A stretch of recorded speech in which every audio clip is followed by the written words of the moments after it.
Having just completed a few different grows with the Trecaan 12-site hydroponic desktop unit, I want to give a quick update. And overall, it is a little bit better than what I originally expected, but the light is still half the advertised watts, not 36, but 18 watts. And it is okay with low light plants like lettuce and greens, herbs, things like that. Now, one of the things that I also found out is it's okay for starting some vegetable seeds. There is a period of time where you pull the plants out and move them to other systems, but it would not be sufficient, for a full-term grow of something such as a tomato. Now, when you go to clean the unit, it's not as simple as an air garden. As a matter of fact, the deck lid, try to lift this up a little bit, you notice that it goes up and down, and it does not pull away from this light post because the light post goes right down the middle of the deck.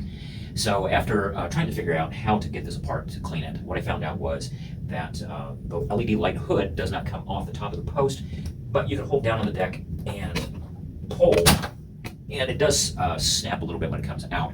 But if you were to look a little bit more closely, this is just a push fitting. It has connectors and contacts on the bottom of it, and you can just lay this to the side. When you put it back together, these little pins will go right back in, and you don't have to worry about electrical connections breaking. So let's set this to the side for the moment. And now you can see the deck lid comes completely off.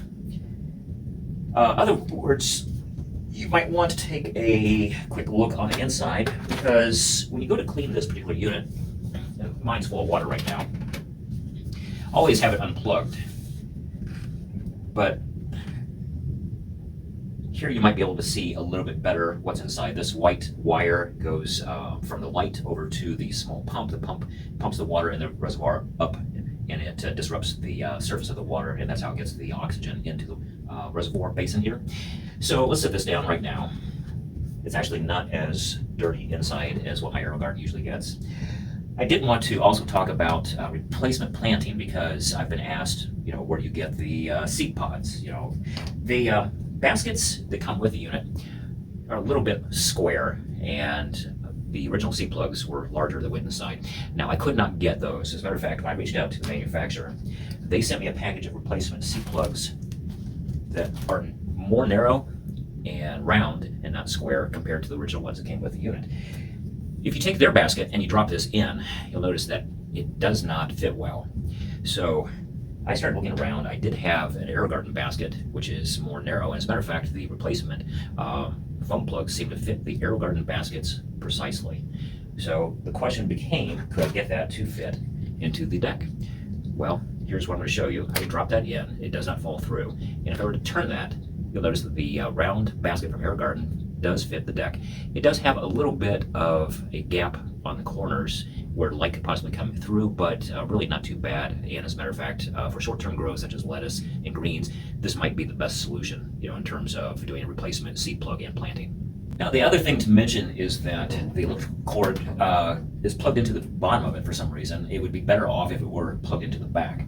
So once you take it apart, before you go to take it to some place like a sink to clean it up, you'll want to reach underneath and pull that cord loose, and you'll notice that it is just a typical AC cord, it's kind of like, or DC, that you plug into like a phone or something of that nature. So once that's undone, you have the unit, you can dump the water out.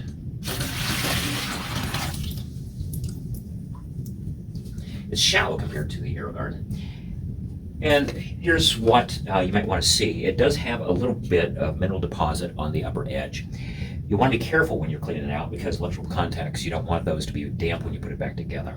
And the pump that is on the side here has a little filter, and that is quite clogged up with roots, and you want to be able to pop this apart and replace that. Now, they don't have the replacement filters, so you might want to go to a discount store, find a piece of for example, maybe a piece of scrubbing pad that does not have soap in it, and just clip that to size and use that as a replacement. But it's not going to take that much cleaning. As a matter of fact, like I said, it does seem to be a little bit more simple to clean up than what my air garden is. And I could probably put a white vinegar solution in here, let it soak for a little bit, give it a couple wipe downs, and that should be all that it takes. So I hope that my personal experience helps you out, because I'm sure there's lots of gardeners out there who would love to have an air garden, but for the cost of an air garden up around $200, $400, it's cost prohibitive. And to have something that is under $100, between 50 and 100, you could really do quite well if all you're growing would happen to be greens, as I mentioned, herbs, or seed starting for spring. Or if you do indoor gardening, it's real simple just to pull those out and transfer those into either a soil or a hydroponic system.